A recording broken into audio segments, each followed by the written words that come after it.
শুরুতেই আমরা দেখতে পাই একদল আমেরিকান একটা পুরনো ব্যক্তিগত বোটে করে বর্নিওর একটা ঘন জঙ্গলের দিকে রওনা দিচ্ছে। আসলে নিউ ইয়র্কের একটা ঔষধ কোম্পানি তাদের মিটিংয়ে গর্ডন মিচেল আর ডক্টর জ্যাক বাইরন নামের দুজন গবেষক তাদের কোম্পানিকে জানায় যে গভীর জঙ্গলে থাকা ব্ল্যাক অর্কিড নামের একটা দুর্লভ ফুল নিয়ে তারা অনেক গবেষণা করেছে। আর সেই গবেষণা থেকে তারা বুঝতে পেরেছে যে ওই ফুলের রস দিয়ে এমন একটা চমৎকার ঔষধ বানানো সম্ভব যা মানুষের বয়স বেড়ে যাওয়াকে অনেকটাই থমকে দেয়। মানে সাধারণ মানুষ সহজে বুড়ো হবে না, দীর্ঘদিন ধরে একদম জোয়ান আর তরতাজা থাকবে। কিন্তু অবাক করার মতো ব্যাপার হলো ওই ফুলটা বর্নিওর জঙ্গলের একটা নির্দিষ্ট জায়গাতে শুধু পাওয়া যায়, আর সেটা 7 বছরে মাত্র একবারই ফোটে। তাই ওই ঔষধ কোম্পানির খরচেই অর্কিড জোগাড় করার জন্য গবেষকদের এই দলটা বর্নিওর ওই রহস্যময় জায়গার দিকে রওনা দিচ্ছে। এদের একমাত্র লক্ষ্য হলো আগামী 2 সপ্তাহের মধ্যেই ঘন জঙ্গল থেকে ওই দুর্লভ অর্কিড খুঁজে নিয়ে আসা। এখানে একটা ছোট্ট ঘটনা আপনাদেরকে জানিয়ে রাখি। গবেষকদের এই দলটা যখন ঘন জঙ্গলে যাওয়ার জন্য ইন্দোনেশিয়ার এই উপকূলে এসে পৌঁছায়, তখন কপাল খারাপ থাকায় আবহাওয়া প্রচণ্ড বিগড়ে যায়। আর এই খারাপ আবহাওয়ার কারণে কোনো বোটের চালকই তাদেরকে ওই ঘন জঙ্গলে নিয়ে যেতে রাজি হচ্ছিল না। কিন্তু যেহেতু ব্লাড অর্কিড আর মাত্র 2 সপ্তাহ ফুটতে থাকবে, তাই তাদেরকে যে কোনো উপায় এই 2 সপ্তাহের মধ্যেই ওটা উদ্ধার করতে হবে। ঠিক এই কারণেই ডক্টর জ্যাক অনেক বেশি টাকা লোভ দেখিয়ে বিল জনসন নামের একজন ক্যাপ্টেনকে রাজি করায়। আর সেও এই ঝড়ের মধ্যেই তাদেরকে ঘন জঙ্গলে নিয়ে যাওয়ার জন্য রাজি হয়ে যায়। এর ফলে ক্যাপ্টেন বিল আর তার একজন সঙ্গী ট্রান তাদের ওই নরবরে পুরনো বোটটা নিয়ে গবেষকদের সঙ্গে যাত্রা শুরু করে। আচ্ছা, সংক্ষেপে আমি এই গবেষক দলটার সঙ্গে আপনাদেরকে একটু পরিচয় করিয়ে দেই। গর্ডন মিচেল আর ডক্টর জ্যাকের সঙ্গে তো আপনাদের আগেই পরিচয় করিয়ে দিয়েছি। এরা দুজন ছাড়াও এই দলে আছে শ্যাম, গেইল, কোল আর ডগলাস। এদের সবার একটাই লক্ষ্য 2 সপ্তাহের মধ্যেই অর্কিড উদ্ধার করা।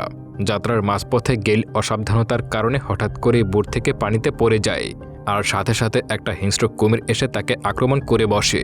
এটা দেখে ক্যাপ্টেন বিল ঝটপট পানিতে ঝাঁপ দেয় এবং কুমিরটাকে মেরে গেইলকে তার মুখ থেকে বাঁচিয়ে আনে। এরপর বিল সবাইকে সাবধান করে দেয় যে এই জঙ্গলের প্রতিটা পদক্ষেপে মৃত্যুর ফাঁদ পাতা আছে, তাই তারা যেন সবসময় একদম সতর্ক থাকে। এরপর দেখা যায় বৃষ্টির কারণে নদীর পানি অনেক বাড়তে শুরু করেছে। ক্যাপ্টেন বিল বুঝতে পারে যে এই পথে সামনে এগিয়ে যাওয়াটা তাদের জন্য 3 দিন বেশি বিপজ্জনক হয়ে উঠেছে। তাই ডক্টর জ্যাককে ডেকে সে যখন জানায় যে তাদের এই সাধারণ পথ ছেড়ে অন্য পথ দিয়ে ঘুরে যাওয়া উচিত, তখন ডক্টর জ্যাক তাকে জানায় যে তাদের হাতে সময় একদমই কম। অন্য রাস্তা দিয়ে ঘুরে গেলে সঠিক সময়ের মধ্যেই তারা কিছুতেই গন্তব্যে পৌঁছাতে পারবে না। তাই এই রাস্তা যতই বিপজ্জনক হোক না কেন, তাদের এই পথ দিয়ে সামনে এগিয়ে যেতেই হবে। এটা শুনে ক্যাপ্টেন বিল জানায় তার সঙ্গে আগে যেই টাকার চুক্তি হয়েছিল এখন তার ডাবল টাকা লাগবে। তখন ডক্টর জ্যাক কোনো কিছু না ভেবেই তার ওই প্রস্তাবেও রাজি হয়ে যায়, কারণ যে কোনো উপায় এই কয়েকদিনের মধ্যেই ব্লাড অর্কিড তাদেরকে জোগাড় করতেই হবে। ফলে বিপদ যেন বেশি টাকার জন্য ক্যাপ্টেন বিল ওই রাস্তা দিয়ে সামনের দিকে এগিয়ে যেতে শুরু করে। পরদিন ভোরবেলাতেই রাস্তা হারিয়ে তাদের বোটটা একটা জলপ্রপাত থেকে সরাসরি নিচে পড়ে যায়। ক্যাপ্টেন বিল অনেক চেষ্টা করছিল তার বোটটাকে এই বিপদ থেকে বাঁচানোর জন্য, কিন্তু তার সব চেষ্টা ব্যর্থ হয়ে বোটটা নিচে পড়ে যায়। এখন এই গভীর জঙ্গলে বোট হারিয়ে সবাই একদম দিশারা হয়ে পড়ে। তখন ক্যাপ্টেন বিলি তাদেরকে একটা বুদ্ধি দেয়। সে বলে তারা যদি কিছুটা সামনে এগিয়ে গিয়ে একটা নদীর পাড়ে পৌঁছাতে পারে, তাহলে তার এক বন্ধু তাদেরকে সেখান থেকে উদ্ধার করতে পারবে। ফলে দ্বিতীয় আর কোনো উপায় না থাকায় তারা সবাই ক্যাপ্টেন বিলের এই প্রস্তাবে রাজি হয়ে যায়। আর ক্যাপ্টেন বিলও তার বন্ধুকে নির্দিষ্ট ওই জায়গায় চলে আসতে বলে তাদেরকে উদ্ধার করার জন্য। এরপর তারা সবাই মিলে ওই ঘন জঙ্গলের ভেতর দিয়ে সেই নদীর দিকেই এগোতে শুরু করে। মাঝপথে একটা অগভীর জলাশয় পার হওয়ার সময় হঠাৎ করেই একটা বিশাল সাইজের অ্যানাকোন্ডা ডক্টর বেনকে আক্রমণ করে ফেলে এবং সঙ্গে সঙ্গে তাকে জ্যান্ত গিলে ফেলে। চোখের সামনে এত বড় সাপ দেখে সবাই যেন পাগল প্রায়। ক্যাপ্টেন বিল তখন সবাইকে এই বলে শান্ত করে যে অ্যানাকোন্ডা কোনো মানুষকে শিকার করার পর সেটা হজম করতে প্রায় 1 সপ্তাহ সময় লেগে যায়। তাই যতদিন না সে আবারও ক্ষুধার্ত হচ্ছে ততদিন তাদের ভয়ের কিছুই নেই। কিন্তু বাকিরা যখন জানতে চায় যে এই সাপ কি এখানে একটাই আছে, তখন আবারও তাদের ভয় কাটানোর জন্য ক্যাপ্টেন বিল বলে এত বড় সাপ সে নিজের জীবনে আর কোথাও দেখেনি, এটাই ছিল তার প্রথমবার। তাই তার অভিজ্ঞতা অনুযায়ী মনে হয় এত বড় সাপের এলাকাটা অনেকটাই বড় হয়, আর এই এলাকার মধ্যে অন্য কোনো বড় সাপ একদমই থাকবে না। তাই তাদেরকে এখন ভয় না পেয়ে সামনের দিকে এগিয়ে যাওয়া উচিত।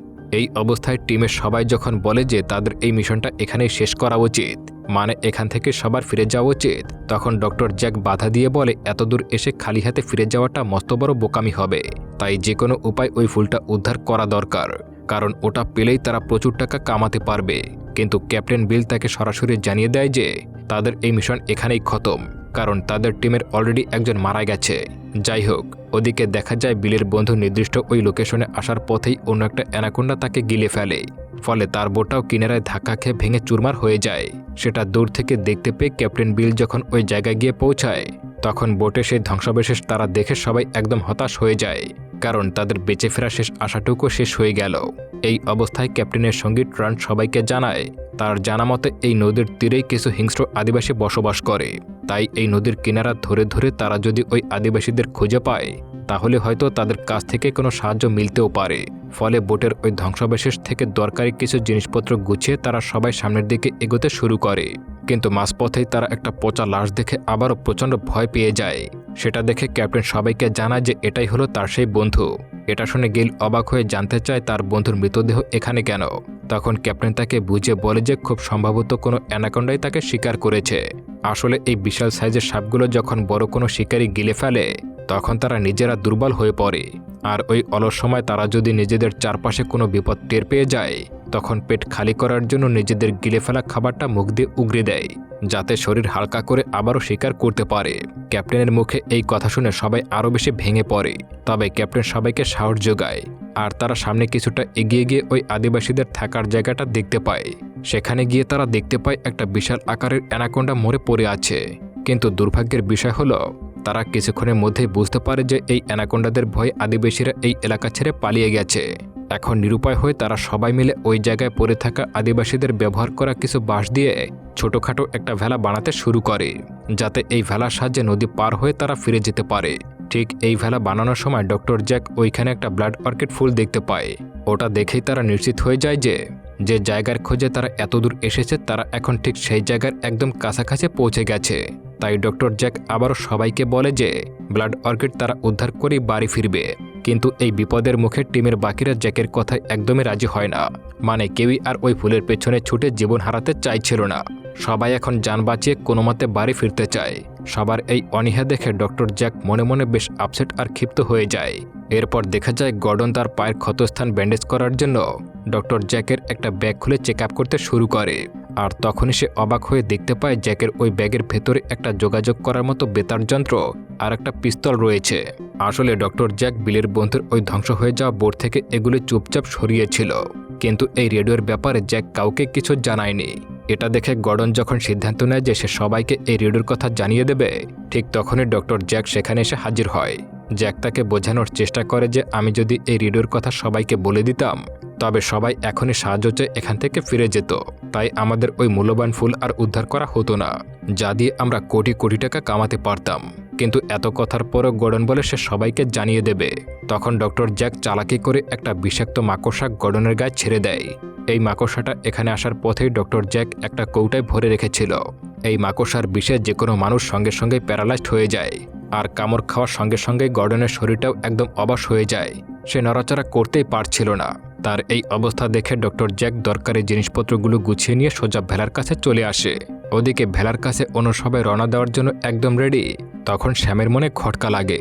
তার সন্দেহ হয় যে গর্ডনের সঙ্গে অবশ্যই খারাপ কিছু হয়েছে। তাই গর্ডনকে ডেকে আনার জন্য শ্যাম যখন একটু ভেতরের দিকে এগিয়ে আসে, তখনই সে দেখতে পায় গর্ডন একটা জায়গায় একদম পাথরের মতো নিথর হয়ে বসে আছে। আর ঠিক ওই সময় একটা বিশালাকার অ্যানাকোন্ডা সেখানে চলে আসে আর অবশ হয়ে থাকা গর্ডনকে আক্রমণ করে জ্যান্ত গিলে ফেলে। এটা দেখে শ্যাম ভয় চিৎকার করে ওঠে। শ্যামের চিৎকার শুনে সবাই যখন গর্ডনকে বাঁচানোর জন্য ওইদিকে ছুটে যায়, ডক্টর জ্যাক ঠিক এই সুযোগটাকেই কাজে লাগায়। বাকিরা যেহেতু ফুল খুঁজতে যেতে রাজি ছিল না, তাই ডক্টর জ্যাক তাদের সবাইকে বিপদে ফেলে একা ওই ভেলাটা নিয়ে সেখান থেকে চম্পট দেয়। এদিকে সাপটিকে মারার জন্য বাকিরা আদিবাসীদের পুরো গ্রামটাতে আগুন ধরিয়ে দেয়। কিন্তু পরক্ষণে যখন তারা এসে দেখতে পায় যে জ্যাক তাদের ভেলাটা নিয়ে একাই পালিয়ে গেছে, তখন তারা আবারও চরম হতাশায় ভেঙে পড়ে। এই কঠিন সময় শ্যাম সবাইকে একটা বুদ্ধি দেয়। সে বলে তারা যদি এই জঙ্গল দিয়ে পায়ে হেঁটে কিছুটা সামনে এগিয়ে যায়, তবে নদীর ওই সামনের দিকের বাঁকে জ্যাককে ধরে ফেলতে পারবে। যেহেতু দ্বিতীয় আর কোনো রাস্তা ছিল না, তাই সবাই সামনের দিকে দৌড়াতে শুরু করে। কিন্তু যাওয়ার পথে হঠাৎ করে একটা অ্যানাকোন্ডা সামনে চলে আসে। এরপর তারা ভয় যে যার মতো ছিটকে যায়, আর ভুলবশত তারা একটা অন্ধকার গুহার ভেতরে গিয়ে আটকে যায়। এই গুহার ভেতরে কোল বাকিদের থেকে একদম আলাদা হয়ে একা পড়ে যায়। যদিও কিছুক্ষণ পরে ট্রান তাকে খুঁজে পায়, কিন্তু দুর্ভাগ্যবশত একটা অ্যানাকোন্ডা এসে ট্রানকে পেঁচিয়ে ধরে। এটা দেখে কোল প্রচণ্ড ভয় পেয়ে যায় এবং সেখান থেকে ছুটে পালায়। এদিকে ক্যাপ্টেন বিল যখন তাদেরকে খুঁজতে খুঁজতে ওই গুহার কাছে এসে পৌঁছায়, তখন সে দেখতে পায় ট্রানের টর্চলাইট রক্তাক্ত পানির উপরে ভেসে আছে। এটা দেখে বিল বুঝতে পারে হয়তো তারা সবাই অ্যানাকোন্ডার শিকার হয়ে গেছে।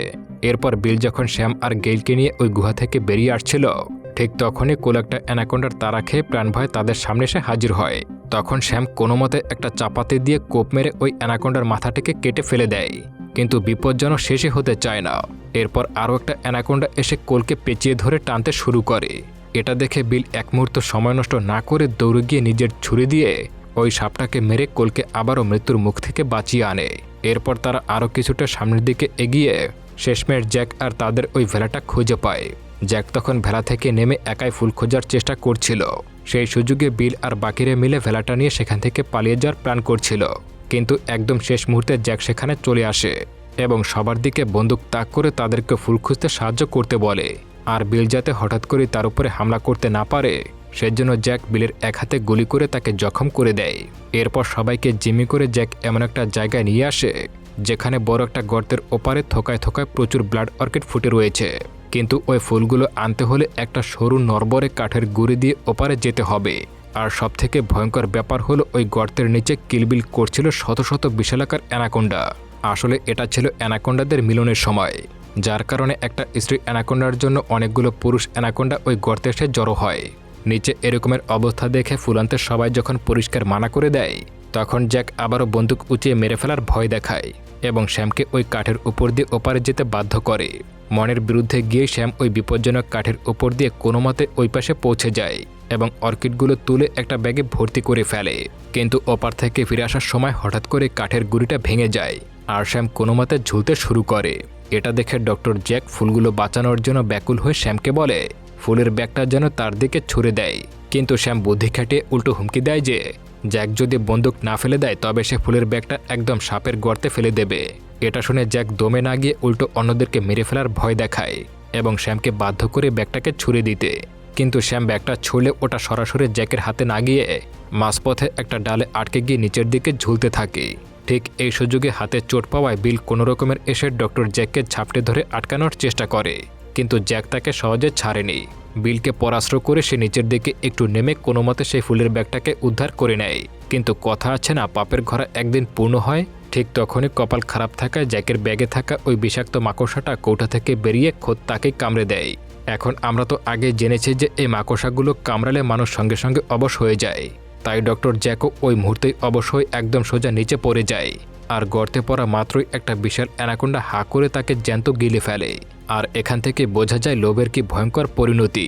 জ্যাকের এই করুণ পরিণতির পর দেখা যায় বাকিরা মিলে অনেক কষ্ট করে শ্যামকে ওই মৃত্যুর মুখ থেকে টেনে উপরে তুলে আনে, কিন্তু বিপদ কি এত সহজে পিছু ছাড়ে? দুর্ভাগ্যবশত আরও একটা বিশাল অ্যানাকোন্ডা তাদেরকে দেখে ফেলে, গর্ত থেকে ফনা তুলে উপরে উঠে আসে। সাপটাকে এভাবে ধেয়ে আসতে দেখে গেইল একটু সময় নষ্ট না করে তাদের কাছে থাকা একটা জ্বালানি তেলের ট্যাঙ্ক সাপটার দিকে ছুঁড়ে মারে। আর ঠিক তখনই কোল ফ্লেয়ার গান দিয়ে ওই তেলের ট্যাঙ্কে লক্ষ্য করে ফায়ার করে। মুহূর্তের মধ্যেই দাউ দাউ করে আগুন ধরে যায় আর একটা বিকট শব্দে প্রচণ্ড বিস্ফোরণ ঘটে যায়। এই ধামাকার কারণে উপরের পাহাড় ধসে পুরো গর্তটা একদম মাটির নিচে চাপা পড়ে যায়। এর ফলে ওই গর্তে থাকা শত শত অ্যানাকোন্ডা চোখের পলকে সেখানেই খতম হয়ে যায়। তবে আফসোসের বিষয় হলো সেই ব্লাড অর্কিড ফুলগুলো ওই আগুনের মধ্যেই চিরকালের জন্য নষ্ট হয়ে যায়। সবশেষে দেখা যায় এই ভয়ঙ্কর মৃত্যুর হাত থেকে কোনো মতে বেঁচে ফেরে বিল, শ্যাম, কোল আর গেইল। এই চারজন মিলে ভাঙাচোরা সেই ভেলার উপরে চড়েই মনের সুখে নিজেদের বাড়ির উদ্দেশ্যে রওনা দেয়। আর এভাবেই এই গল্পটা শেষ হয়ে যায়। বন্ধুরা, এখন থেকে রেগুলার ভিডিও আসবে, তাই বরাবর মতোই আমার চ্যানেলটিকে সাবস্ক্রাইব করে আমার সঙ্গেই থাকুন। আর ভিডিওটি কেমন লাগলো তা অবশ্যই কমেন্ট করে জানিয়ে যান। এতক্ষণ মনোযোগ সহকারে দেখার জন্য অসংখ্য ধন্যবাদ।